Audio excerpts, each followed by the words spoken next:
말씀을 한 자들 교독하겠습니다. 그러므로 형제들아 우리가 빚진 자에게 육신에게 져서 육신대로 살 것이 아닙니다.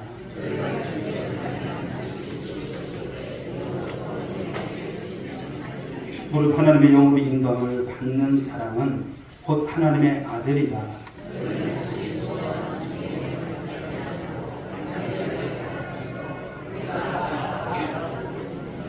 아멘. 예, 아버지가 필요한 우리 인생이라고 말씀해 주십니다. 우리 먼저 인사하고 회분들과 함께 하겠습니다. 반갑습니다. 사랑합니다. 축복합니다. 반갑습니다. 내일 보던 분들만 본 것이 아니라 새로운 분들이 오니까 우리 교회가 활력이 넘치는 것 같습니다. 은혜의 시간 가지면서 오늘 오신 분들 신앙생활에 이제 처음 또 말씀을 받고 또 하시는 분들 또한 말씀 속에서 진정한 보석을 발견하고 또 그 인생 가운데 하나님 앞에서 귀하게 쓰임받는 그런 모든 성도들이 될 수 있기를 바라겠습니다. 19세기 영국 선교사인 데이비드 리빙스턴 선교사님이 계십니다. 아프리카를 개척한 그 선교사님인데 16년간 밀림에서 그 오지에서 선교를 했어요. 27번의 말라리아에 걸렸었고요. 사자에게 물어뜯긴 어깨와 팔은 힘을 쓰지 못해서 늘 늘어뜨려야만 했던 선교사님입니다. 이런 힘든 사역 속에서도 리빙스턴 선교사를 지켜주었던 성경 말씀이 있어요. 그 말씀 2절이 있는데 이 말씀은 저와 여러분이 이 시간도 동일하게 갖는 또 그런 은혜가 있었으면 좋겠습니다. 요한복음 14장 18절은 이런 말씀을 주십니다. 같이 읽어볼까요? 시작. 내가 너희를 그와 같이 버려두지 아니하고 너희에게로 오리라. 우리를 그와 같이 내버려두지 않는다. 우리 선교사님은 그와 같이 그 밀림 오지 속에서도 혼자 내버려두지 않았다는 말씀입니다. 또 마태복음 28장 20절 말씀 읽어봅니다. 시작. 내가 세상 끝날까지 너희와 항상 함께 있으리라 하십니다. 세상 끝날까지. 사랑하는 여러분, 이 말씀의 고백이 저와 여러분 가운데 있기를 주님으로 축복합니다. 바로 이 말씀과 같이 바로 하나님은 누구요? 하나님께서는 바로 리빙스턴과 함께 그곳에서 함께 하셨다는 사실입니다. 그래서 이 선교사님이 늘 고백하는 것처럼 우리 지난주에는 우리 새신자로서 1년 동안 이제 신앙생활을 하면서 받은 은혜를 받으면서 우리 백성계 성도님이 그런 말씀을 하시더라고요. 아침마다 일어날 때마다 눈을 뜨는 것이 당연한 것이 아니라 하나님 감사합니다. 이렇게 시작했다고. 그런 것처럼 이 선교사님은요 선교하는 동안 행복하지 않은 날이 없었다는 거예요. 몸은 힘들고 몸은 지치고 사자에게도 뜯기기도 하고 말라리아에 걸리기도 하고 우리가 볼 때는 내가 무슨 행복이 있겠습니까? 그러나 그런 가운데서도 함께 하셨던 그 하나님으로 인해서 그 하나님의 동행하심 속에서 행복함이 넘쳤다. 바로 이것을 간증한 것을 볼 수가 있습니다. 우리 오늘 이 시간 함께하는 모든 성도들에게도 우리 주님 때문에 우리 신앙생활하면서 행복이 넘칠 수 있기를 간절히 소망합니다. 사랑하는 여러분, 우리 인생 가운데서 무엇이 필요할까요? 뭐니가 필요할까요? 건강이 필요할까요? 물론 다 필요합니다. 그런데 우리에게 필요한 것이 있습니다. 그것은 아버지가 필요할 줄 믿습니다. 할렐루야, 아버지. 여기 나왔던 여러분, 그와 같이 내버려두지 않으시고 세상 끝날까지 내가 너와 항상 함께하겠다. 이런 아버지가 있다면 여러분 든든할까요? 너무나 든든하죠. 우리 삶의 현장이 결코 선교지보다도 낫지 않아요. 여러분 그런 삶입니다. 호락호락하지 않습니다. 물론 육신의 부모 귀합니다. 부모 잘 만나면 삶이 그만큼 쉽겠죠. 또 부모의 보호를 받고 도움을 받고 또 어떤 분들은 유산을 물려받기도 합니다. 그러나 사랑하는 여러분, 육신의 부모로부터 여러분 한계가 있을까요? 한계가 있습니다. 육신의 부모 있지만 지원해 줄 수 있는 것이 있고 지원해 줄 수 없는 것이 있어요. 제한이 있다고 하는 것이 있죠. 또 생명의 한계도 있음을 볼 수가 있습니다.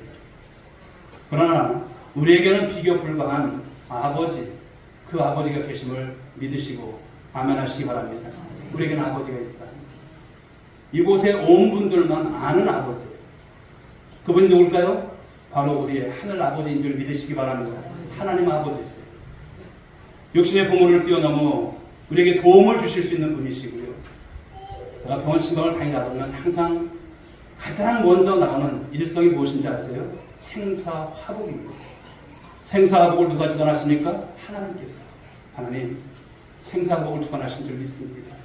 이 시간도 생사화복을 주관하신 하나님께서 이 환우 가운데 함께하여 주옵소서. 이렇게 기도를 해요. 여러분의 생사화복이 누구의 손에 달려있습니까?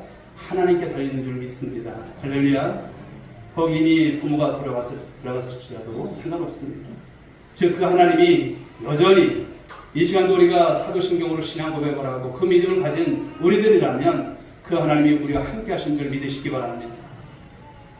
자, 이렇게 고백하는 사람들이 그럼 누굴까요? 하나님의 자녀요. 하나님의 자녀만이 할 수 있는 것입니다. 그런데 하나님의 자녀가 되면 가장 먼저 경험하는 게 있어요. 그것이 무엇인지 아십니까? 그것은 하나님과의 동행입니다. 인생을 내 혼자 살아가는 것이 아니라 그 주님께서 우리의 손을 붙잡고 함께 해주시겠다고 하시는 말씀인 것입니다. 그런데 그 하나님은 우리의 눈에 보이지 않으셔요. 즉 우리와 함께 하신 분은 예수님 이후에 어떤 분이 함께 하시는 하나님이십니까? 성령님이세요. 그 성령께서, 그 성령 하나님께서 우리 인생 가운데 동행해 주시겠다. 바로 이런 것을 우리가 신앙생활하다 보면 문득문득 경험하게 된 것입니다. 우리의 고백에서 그것이 살아있는 것입니다. 즉 우리는 성령의 인도를 받는 인생인 것입니다. 또 우리의 마음이 그분의 성전이라고 했어요. 그러므로 여러분 한 분 한 분이 성전이요 또 교회인 줄 믿으시기 바랍니다.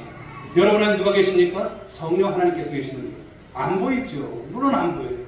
그러나 우리 고백 가운데 그분이 내주하시고 함께 하시는 것입니다. 로마서 8장 14절은 말씀합니다. 읽어볼까요? 무릇 하나님의 영으로 인도함을 받는 사람은 곧 하나님의 아들이라. 아멘. 정말 귀한 말씀이에요. 루터가 이 본문, 이 구절을 말씀하기를 이 본문은 황금 문자로 적혔더라면 참 좋을 뻔했다. 급히 찬양할 만하며 위로가 넘친다. 이런 표현을 했습니다. 스펄전 목사님은 이 본문에서 황금 사다리를 발견했다. 이렇게 말씀하고 있습니다. 여러분 자녀가 되면 우리가 양자의 영을 받는다고 하는 표현이에요. 양자의 영. 양자가 뭡니까? 우리가 물론 여러분 그런 어떤 육체적인 그것을 통해서 태어나는 자녀도 있지만 양자 삼는 것도 있잖아요. 하나님께서 우리를 양자를 삼으셨다고 합니다. 양자의 영, 즉 성령을 받은 우리라고 하는 것을 말씀하는 거예요. 그래서 우리가 그 하나님을 어떻게 부를까요? 아버지라. 그리고 우리 가운데서 유산을 주시는 상속자로서 우리를 축복하신 줄 믿으시기 바랍니다. 그냥 하나님의 자녀가 되는 것이 아니에요. 하나님의 자녀로서의 이러한 놀라운 복을 주신다는 것을 말씀하는 것이죠. 로마서 8장 17절 말씀을 읽어봅니다. 자녀이면 또한 상속자, 곧 하나님의 상속자요. 그리스도와 함께한 상속자니 우리가 그와 함께 영광을 받기 위하여 고난도 함께 받아야 할 것입니다. 우리가 상속자라고 하는 것이 귀한 것입니다. 자녀이고 상속자고 또 그리스도와 함께한 상속자. 여러분 그러므로 우리의 삶 속에서 영광도 있지만 때론 고난도 있어요. 인생을 보면 참 고난이 많지 않습니까? 오랜 동안 신앙생활을 또 이렇게 쉬시다가 오신 분들도 얘기를 들어보면 참 인생에 여러분 탈만당한 그런 이야기를 들어요. 그런데 여기까지 인도하신 분이 누구실까요? 하나님이신 것을 믿으시기 바랍니다. 그냥 나오신 것이 아니에요. 초청교회에 나오신 것이 아니에요. 하나님의 인도하심이 분명히 있었다고 합니다. 그런데 여러분 성도들이 신앙생활을 하면서 생각하는 질문이 있어요. 여러분들은 어떤 질문을 할까요? 저는 여러분 이 질문 속에서 나는 어떤 존재인가라고 하는 질문입니다. 나는 어떤 존재인가? 내가 누구인가를 사실 우리가 가끔 보면 잘 몰라요. 여러분 오늘이라고 하는 시간이 계속 지나가고 있는 거예요. 어제의 시간으로 돌아갈 수 있을까? 없습니다. 살아온 날들보다 살아갈 날이 더 짧을 수도 있어요. 그 삶을 살아가면서 내가 누구인지를 아는 것이 중요할 점이 있습니다. 그런데 우리가 자기 정체성을 아는 것, 이것이 사실 쉽지가 않은 것 같아요. 다 알까요? 다 알지 못해요. 우리가 내가 누구인지를 아는 것, 인식이 부족해서 때로는 신앙의 맛을 모르고 신앙생활을 합니다. 또 신앙의 발전이 없어요. 승리하는 그리스도로서 살아갈 수 있는 충분한 모든 것을 해주셨지만 그렇게 살지 못하는 경우가 많습니다. 사랑하는 여러분, 중요한 것은 여러분 한 분 한 분이 내가 누구인지를 아는 것이 중요할 줄 믿습니다. 그런데 오늘 본문 말씀 속에서 이 물음에 대한 좋은 해답을 주고 있습니다. 여러분 세상 사람들과 예수 믿는 사람 어떤 차이가 있을까요? 겉모습은 다 똑같죠. 구별이 안 돼요. 그런데 가장 큰 차이가 있다는 것이 무엇이냐면 바로 그리스도의 영인 성령이 있고 없고라고 하는 것을 말씀하는 거예요. 우리 로마서 8장 9절 말씀 한번 읽어볼까요? 읽어봅니다. 시작. 누구든지 그리스도의 영이 없으면 그리스도의 사람이 아니라. 그리스도의 영이 없으면 성령을 소유했느냐? 물론 여러분 물건처럼 소유하고 그런 것이 아니에요. 그러나 그 성령께서 여러분 안에 있느냐 없느냐를 말씀하는 거예요. 바로 진정한 신자임을 증명할 수 있는 것이 성령의 내주하심, 성령의 소유를 말씀합니다. 여러분 성령은 우리의 무엇을 여러분 인치시는 분이시냐면 이 구원을 인치시는 분이세요. 여러분들이 구원받았다고 하는 거, 하나님의 자녀가 되었다고 하는 거 무엇이냐면 여러분 세상을 살아갔지만 그 세상 가운데서 이 사람은, 이 성도는, 이 자녀는 내 거야 라고 하시는 거예요. 여러분 어떤 계약을 할 때 보면 도장을 찍어요. 계약서에 도장을 찍지 않습니까? 여러분들은 어떤 분들일까요? 예수 믿기로 작정한 분들은 바로 우리 주님께서 자녀로서 여러분들을 한 분 한 분을 인정하셨다고 하는 말씀인 거예요. 계약을 내주셨다고 하는 거예요. 언약 백성을 말씀하는 것이죠. 이어지는 말씀을 보겠습니다. 14절에서 또 이렇게 말씀을 하고 있습니다. 14절 말씀을 보실까요? 무릇 하나님의 영으로 인도함을 받는 사람은 곧 하나님의 아들이다. 이 말씀인 것이죠. 하나님의 아들. 우리가 구원받는 하나님의 자녀로서의 아들임을 말씀하고 있어요. 여러분 성경이 정의하는 이 그리스도의 정체성은 다음과 같습니다. 성령을 소유하는 사람, 그리고 날마다 그 성령 하나님, 그 하나님의 인도를 따라 삶을 살아가는 사람들, 바로 이런 사람들이 누굴까요? 그리스도인 것입니다. 지금까지 여러분들이 어떤 인생을 살아왔을까 한번 보십시오. 내 마음대로, 내 생각대로 살아온 인생들을 여러분 그런 삶이었다면 이제는 달라져 할 줄 믿습니다. 주님을 따라서 인도를 받고 또 통치를 받는 삶으로 살아가는 모습이 될 줄 믿습니다. 여러분 신앙생활이라는 것은 복잡한 것이 아닙니다. 그냥 하나님 말씀대로 성령의 인도를 받고 따라가는 삶이에요. 우리는 그동안 어떻습니까? 내 생각이 많았고 내 판단이 많았어요. 오늘도 이 시간 예배를 드리지만 여러분 무슨 궁리를 많이 할까요? 이렇게 할까 저렇게 할까 아니라 하나님 앞에 모든 것을 내어맡기고 하나님 저의 인생을 도와주옵소서, 이끌어 주옵소서. 바로 이런 모습 속에서 하나님의 영을 마음에 모시고 성령을 따라 삶을 살아가는 우리 모든 그리스도인들이 되기를 주님의 이름으로 축복합니다. 자, 그런데 우리가 강야 같은 세상을 살아가는 성도에게 있어서 주어진 최고의 자원 두 가지가 있어요. 최고의 자원입니다. 여러분 인생을 강야로 비유하지 않습니까? 이 험한 세상을 우리가 어떻게 살아갑니까? 책임지신다고 하는데요. 여러분 보이지 않지만 우리에게는 누가 계실까요? 보혜사 성령, 그분이 큰 자원인 줄 믿으시기 바랍니다. 또 하나는 뭘까요? 또 다른 하나는 기도라고 하는 것입니다. 기도. 우리가 성령 안에 살게 되면 우리가 그 기도를 통해서 성령께서 역사하시는 줄 믿으시기 바랍니다. 오늘도 여러분들이 소원들이 있으실 거예요. 아무런 여러분 무계획으로 문해로 살아가시는 분은 없어요. 적어도 내가 어떤 삶인가. 젊은이들 같으면 하나님 앞으로 하나님 나의 인생 어떻게 살아갈지 모르겠습니다. 그런 꿈과 비전에 대해서 아마 소원이 있을 거예요. 가정에 어려운 분들이 있다면 하나님 제가 어떻게 판단하고 어떻게 살아갈지 모르겠습니다. 도와주시옵소서. 이렇게 기도하는 소원들이 있을 것입니다. 그럴 때 하나님께서 여러분들의 기도 작은 신음에도 응답하실 줄 믿으시기 바랍니다. 로마서 8장 15절 말씀을 한번 보실까요? 읽어보겠습니다. 다 시작. 너희는 다시 무서워하는 주의 영을 받지 않고 아니하고 양자의 영을 받았으므로 우리가 아빠 아버지라 부르짖느니라. 아멘. 자, 우리가 누구의 자녀일까요? 이제 더 이상 우리는 노예가 아닙니다. 죄의 종으로 타는 사단 마귀의 하나님 하수인들이 아니고 그런 종이 아니에요. 우리는 그리스도인들이 그러고 하나님의 자녀가 된 줄 믿으시기 바랍니다. 하나님의 자녀로 입양된 줄 믿으시기 바랍니다. 아, 내가 그렇구나. 여러분의 신분을 말씀하는 거예요. 여기에 귀한 분들 한 분 한 분이 세상에서는 여러분 다 명함이 다르고 또 여러분 우리가 위치가 다르고 그럴 수 있지만 우리는 다 그리스도로 한 피로 자녀가 되었고 또 하나님의 후사가 되어진 여러분 귀한 헌족들인 것을 믿으시기 바랍니다. 그래서 우리는 예수님께서 말씀하셨던 것처럼 하나님을 어떻게 부를까요? 아버지라고 불러요. 하나님 아버지. 자, 예수님께서는 이 기도의 대상인 하나님을 우리에게 어떻게 말씀하셨냐면 아버지라고 부르라고 이렇게 기도하라고 가르쳤습니다. 우리 주기도문 여러분 여러분 나오는 단어가 무엇입니까? 하늘에 계신 우리 아버지로. 주기도문의 여러분 대표적인 그 말씀을 통해서 우리의 아버지가 되신 하나님 앞에 기도한다는 것입니다. 예수님은 기도할 때 항상 하나님을 아주 독특하게 부르셨어요. 아빠라고 이렇게 부르셨죠. 아빠. 자, 마가복음 14장 36절 말씀 한번 보시겠습니다. 읽어봅니다. 시작. 이르시되 아빠 아버지여 아버지께는 모든 것이 가능하오니 이 잔을 내게서 옮기시옵소서. 그러나 나의 원대로 마시옵고 아버지의 원대로 하옵소서 하시고. 예. 여기에 사용되어 여러분 이 아빠라고 하는 말은 아주 독특하고 아주 재미있습니다. 어린이들이 우리 아이들이 아버지를 어떻게 부릅니까? 아빠라고 이렇게 불러요. 아버지 이렇게 부르는 분들 아이들은 없는 것 같아요. 뭐 저희야 어려서 아빠라는 말이 이제 좀 시소했지만 여러분 요즘 아이들은 다 아빠라고 부릅니다. 그런데 이 성경에 나오는 이 아빠와 같은 목소리고요. 의미도 같은 것입니다.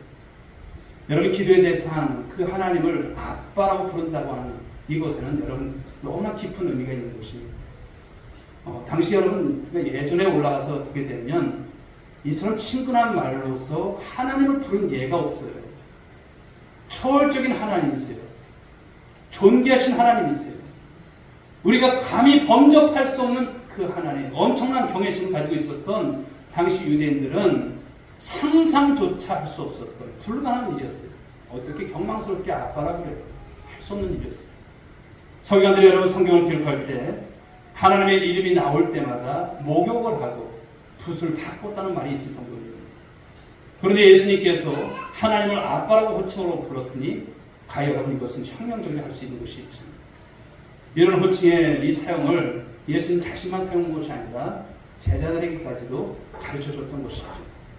후에 사도 바울도 보면 이런 관행을 쫓아서 아람어인 이 아바를 번역하며 이렇게 기록했던 것이 오늘 14절 15절 말씀입니다. 다시 한번 읽어볼까요? 모든 하나님의 영으로 인도를 받는 사람은 곧 하나님의 아들이라. 너희는 다시 무수하는 종의 영을 받지 아니하고 양자의 영을 받았으므로 우리가 아빠 아버지라고 부르짖습니다. 여러분 하나님을 여러분 두려워하지 마시고 또 너무나도 먼 하나님으로 여기지 마시고 여러분의 아빠가 되신 줄 믿으시기 바랍니다. 그렇다면 예수님께서 이 호칭을 사용하신 이유가 뭘까요? 첫째는 예수님 자신의 사역에 대해서 설명하기 위해서였습니다. 예수님은 그를 믿는 자들이 하나님의 자녀가 되고 하나님의 부양을 덧입게 된다라고 말씀하셨어요. 예수님의 십자가를 통해서 우리는 죄사함을 받았을 뿐만 아니라 하나님의 자녀가 되는 이 영광을 여러분 누리게 된 줄 믿으시기 바랍니다. 바로 이것이 예수님의 사역이에요. 이 땅에 오셔서 바로 하나님의 계획 속에 이 구원을 위해서 바로 주님께서 희생하셨고 우리에게 이와 같은 은혜를 주신 거예요. 그래서 예수 그리스도를 믿음으로 말미암아 그 고백을 가지고 나가는 자들은 누구든지 여러분 하나님의 자녀인 것을 우리가 받게 될까 하는 것이죠. 두 번째는 직접적으로 우리에게 의미를 주기 위해서입니다. 우리는 하늘과 땅을 지으시고 역사를 주관하시는 그 하나님을 나의 아빠라고 부를 수도 있게 되었다는 사실입니다. 유대인들을 사용하지 않았던 아빠라고 하는 이 호칭을 사용하신 것은 예수님으로 말미암아 우리 모두가 하나님의 아들이요 하나님의 딸 자녀가 되었음을 선포하시는 말씀인 것입니다. 그리고 이것이 우리가 하나님께 기도할 수 있는 바로 근거가 되는 거예요. 여러분들의 근거, 즉 하나님 앞에 기도할 수 있는 것, 자녀이기 때문에 할 수 있는 것입니다. 하나님이 우리 아저씨가 아니라 우리 아버지가 되신 거예요. 우리 아빠가 되신 거예요. 갈라디아서 4장 6절을 보실까요? 읽어봅니다. 너희가 아들이므로 하나님이 그 아들의 영을 우리 마음 가운데 보내사 아빠 아버지라 부르게 하셨느니라. 아빠 아버지라 부르게 하셨다니. 우리 어린 아이들을 한번 생각해 보시면 아빠하고요 여러분 그 품에 안기는 모습을 볼 수가 있잖아요. 사이가 좋은 것이죠. 절대적인 여러분 그러한 존재인 것입니다. 우리가 하나님의 자녀가 되었다고 하는 것은 피조물인 내가 창조주 하나님, 그 하나님의 부유함을 마음껏 끌어쓸 수 있음을 의미하는 거예요. 여러분들이 인생을 살다 보면 부족한 것이 결핍이 많잖아요. 그런데 여러분 하나님의 자녀잖아요. 하나님 이거 주세요. 할 수 있는 권한. 그런 여러분들에게 권리를 주신 거예요. 그게 기도입니다. 근데 하나님 앞에 염치도 없는데 어떻게 달라고 해요? 그러니까 기도가 안 되는 거예요. 기도하실 수 있는 권한을 주신 것입니다. 그 구체적인 행위가 바로 기도인 것이죠. 여러분 하나님의 자녀인 것입니다. 그러니까 하나님 것이 누구 것입니까? 여러분 것이에요. 그러나 하나님께서는 여러분들에게 있어야 할 것, 없어야 할 것을 아세요. 필요한 것, 필요치 않은 것을 아세요. 그러니까 우리 하나님께 기도할 때 가려서 기도하지 마시고 다 기도하세요. 하나님께서 선별해 주시고요. 필요한 대로 적절한 대로 주실 줄 믿으시기 바랍니다. 하늘에 계신 우리 아버지라고는 이 고백하는 것은 기도의 한국문이라고 하죠. 물론 여러분 불신자들도 기도합니다. 절에 다니는 사람들은 기도하죠. 신을 찾는 마음, 구두의 마음으로 그들도 기도합니다. 그러나 기도가 아버지와 아들의 사랑의 대화라는 측면에서 보면 기도는 하나님의 자녀된 그런 사람만이 누리는 특권인 거예요. 여러분에게 주신 특권인 거예요. 그게 여러분들이 하나님께 기도할 수 있는 거예요. 이제 더 이상 하나님은 멀리 계신 어떤 두려움의 대상이 결코 아닌 것입니다. 하나님은 나의 보호자가 되시고 나의 인도자가 되시고 공급자가 되심을 믿으시기 바랍니다. 자, 구원이라고 하는 것을 또 생각해 봅니다. 구원은 여러분 신분의 변화를 가져왔어요. 첫째는 성령으로 우리를 인치셨다고 하는 거예요. 계약을 맺으셨다고 하는 거예요. 도장을 빵 찍어주셨다고 하는 거예요. 그러면 저와 여러분들은 너는 내 것이다. 우린 주님 것임을 말씀하는 거예요. 두 번째는 하나님을 아빠라고 부르게 된 거예요. 하나님의 자녀가 된 것입니다.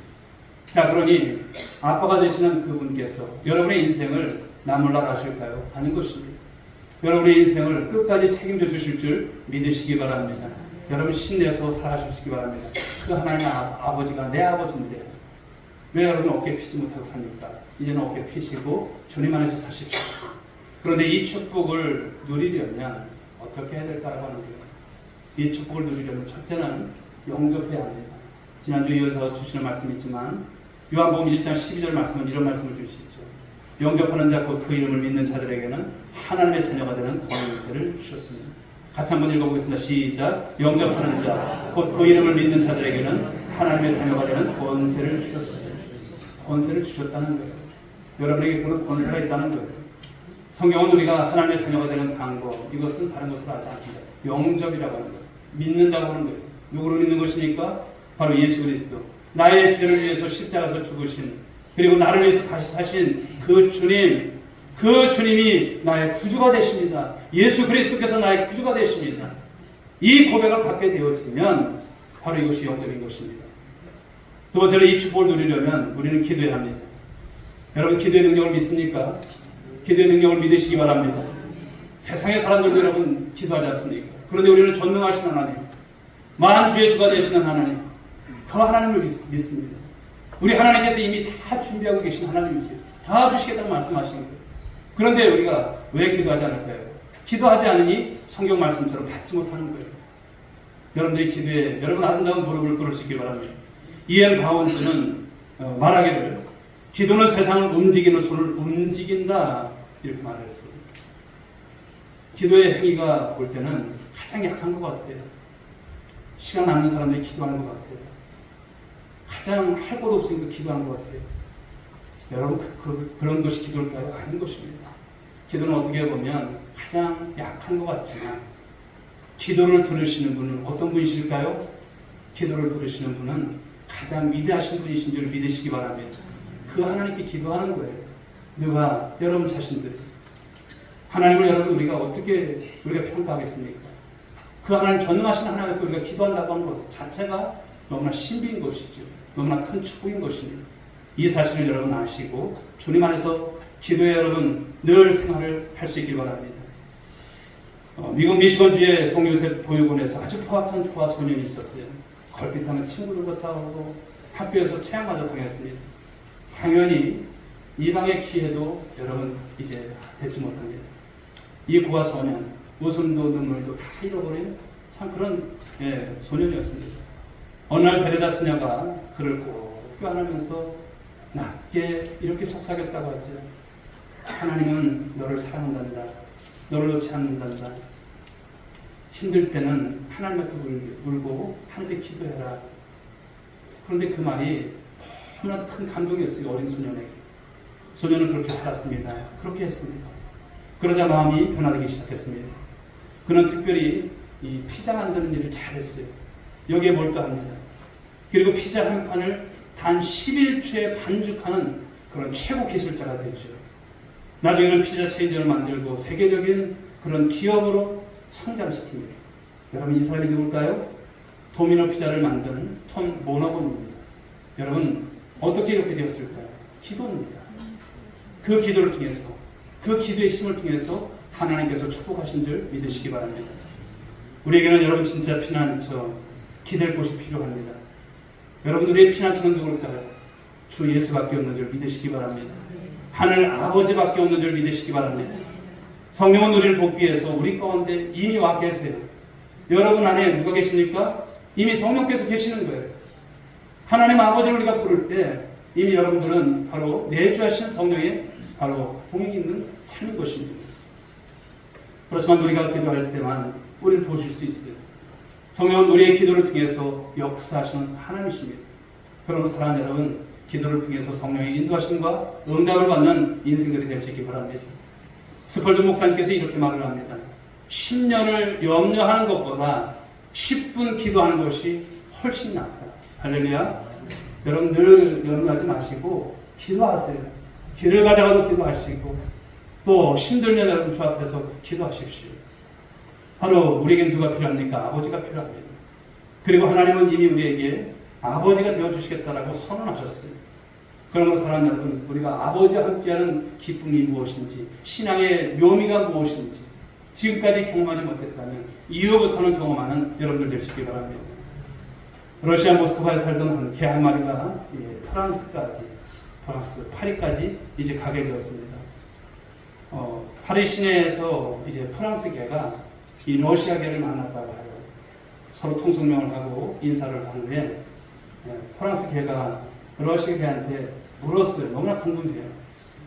러시아 실정이 어떠냐고, 생활은 어떠냐고, 너 그곳의 생활은 어땠냐고 물어봐요. 그랬더니 러시아 개가 아주 침이 마르더라고요. 자기가 살았던 러시아, 바로 그 고향 자랑을 하는 거예요. 러시아 자랑을 하는 거예요. 러시아는 사람뿐만 아니라 개들도 완벽한 생활이 보장되어 있더라고요. 그래서 살 곳, 먹을 곳, 어느 것 하나 걱정 없이 그렇게 살았다라고 그렇게 자랑을 해요. 그러나 궁금하지 않습니까? 아니 왜 여기 그런 좋은 곳에서 이 프랑스까지 왔을까? 너무나 궁금해서 갸우뚱거리면서 물었대죠. 그런데 너는 뭐가 아쉬워서 이 프랑스까지 왔어? 프랑스 개가 러시아 개한테 물어본 거예요. 그러자 러시아 개의 대답이 걸작입니다. 그건 한 가지 이유 때문인데 실컷 짓고 싶어서 왔어. 실컷 짓고 싶어서 왔다는 거예요. 우스갯소리지만 뭘까요? 이 땅을 살아가는 사람들을 가만히 보십시오. 모두가 여러분 다 자유인이라고 생각하지만 철저히 무엇인가 우리가 얽매인 걸 수도 있어요. 무엇인가 붙들려 삶을 살아가는 많은 분들을 볼 수가 있어요. 물질에 얽매기 싫어서 돈을 벌었는데 마침내는 어떻게 될까요? 물질의 노예가 되어서 삶을 살아가는 분들. 가끔 주위에 여러분 믿지 않는 분들, 가게하시는 분들 참 만나잖아요. 예전에 신앙하셨던 분들한테 말해요. 그렇게 돈 많이 벌어서 모아두려고. 지금은 벌어야 되는데 물질에 잡혀있는 거예요. 그런 삶인 것이죠. 무료함을 달려려 시작했던 취미, 오락, 그것이 악습이 되고 폭군이 되어지고 우리를 마음대로 휘두르는 그런 것이 되었어요. 취미생활을 했던 것이 나중에는 중독이 되어지고 그것으로 인해서 조절도 하지 못하는 그것에 매여있는 그런 삶들을 살아가는 분들이 얼마나 많은지 모르겠어요. 인간은 여러분 본능적으로 구속을 싫어하죠. 그렇기 때문에 자유하기를 기대합니다. 어떤 이들은 자유를 얻기 위해서 세상마저 등지고 산으로 들어가서 사는 분들도 있어요. 자연인들 참 많이 나오지 않습니까? 대단한 용기를 할 수 있겠지만 엄밀한 의미에서 보게 되면 그것이 자유일까라고 하는 것입니다. 더 비겠죠. 잠시 동안 착각의 자유를 누릴지는 모르지만 진정한 안식이 그에게 있을까 없습니다. 사랑하는 성도 여러분, 오늘 이 자리에 처음 발걸음하신 분들 여러분 잘 들으십시오. 혹은 신앙생활을 오래 했음에도 불구하고 여전히 내 힘으로 내 인생을 살아가고자 하는 그런 모습들이 있다면 그 지친 모습 속에서 여러분 어떤 결정을 하게 될까요? 어쩌면 우리 스스로는 나는 괜찮아, 내 힘으로 이 정도는 할 수 있어 라고 생각할지 몰라요. 그러나 여러분 그 교만에 이 가면을 쓰고 우리가 살아가는 모습은 혹시 안 보일까요? 하지만 기억하십시오. 하나님 없는 인생은 결국 무엇인가에 매여 끌려가 다니다가 이 짓지 못하는 이 개와 같은 그런 인생을 살아갈 수밖에 없다라는 것입니다. 아무리 화려한 집과 풍족한 음식이 있다 할지라도 내 영혼이 참된 주인 되신 하나님 아버지를 만나지 못한다면 그 삶은 여러분 속박 속에 살아가는 것입니다. 혹시 믿음이 너무 연약해서 하나님을 아버지라고 부르는 것이 어색한 분이 계실지도 몰라요. 괜찮습니다. 어린아이가 처음부터 완벽하게 걷는 것이 아니죠. 우리 신앙도 시작은 작고 미약할 수 있다고 하는 것입니다. 중요한 것은 이 시간 여러분들이 깨달을 것은 지금 내가 누구의 자녀인가라고 하는 것을 붙잡는 귀한 말씀이길 간절히 소망합니다. 우리의 연약함은 오히려 그분이 우리를 안아주시는 가장 완벽한 이유가 될 줄 믿습니다. 오늘 이 시간 우리를 올가매고 있었던 세상의 짐이 있을까요? 스스로를 의지하던 그 교만이 있을까요? 이제는 내려놓으시길 바랍니다. 그리고 우리를 향해 팔을 벌리고 계시는 하늘 아버지를 향해서 아빠 아버지라고 나직히 불러보십시오. 그 순간 바로 성령께서 여러분의 마음을 만지실 것입니다. 아빠 아버지, 그분을 불러보십시오. 너는 내 사랑하는 자녀다라고 말씀하시는 그 음성이 이내 곧 들려올 것입니다. 더 이상 세상에 얽매여 짓지도 못하는 삶이 아니라 아버지의 사랑 안에서 참된 자유를 누리시며 세상을 향해 하나님 나라를 노래하는 복된 인생을 살아가는 행복한 그런 주인공들이 될 수 있길 주님의 이름으로 축복합니다. 이제 우리 아버지가 되시는 하나님께 모든 것을 맡기고 기도로서 그분과 동행하는 복된 한 주를 살아가는 우리 모두가 될 수 있기를 주님의 이름으로 축원드리겠습니다. 기도하겠습니다. 우리 홍길표 목사님, 하나님 아버지 감사합니다. 저에게 오늘도 복된 죄를 허락하시고 아버지가 필요한 우리 인생이라고 하는 말씀의 제목으로 귀한 말씀을 받게 하신 것 너무나 감사합니다. 우리가 세상에 살았더라면, 예수를 모르고 살았더라면 아버지가 누구인지를 모르고 살아가는 인생이었을 것입니다만 이 시간 귀한 사실, 내가 누구인지 나의 정체성을 다시 한번 일깨워 주시고 이제 하나님 세상을 살아가는 우리들이 보혜사 성령으로 인한 삶이고 또 기도하는 삶으로 우리 인생을 복됨을 주신 줄 믿습니다.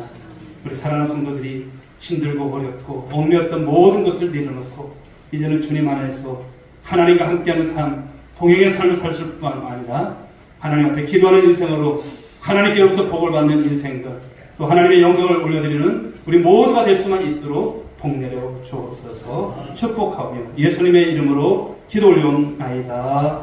아멘. 자리에서 다 함께 일어서시기 바랍니다.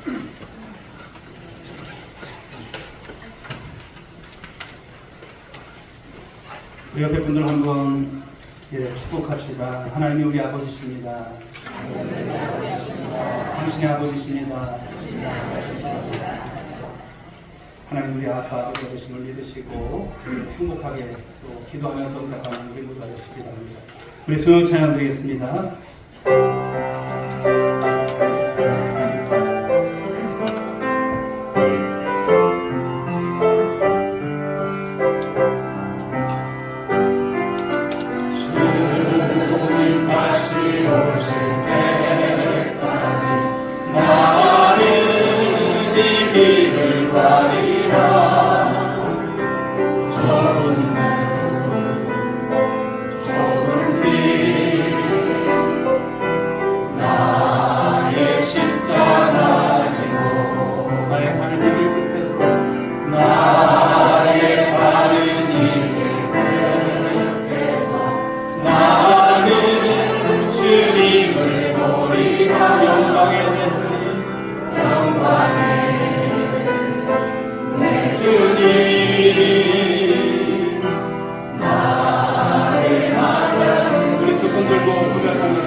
주님 다시 오실 때까지 나는 일어나 달려가리라. 주의 영광 온 땅 덮을 때 나는 일어나 노래하리. 내 사랑하는 주님 온 세상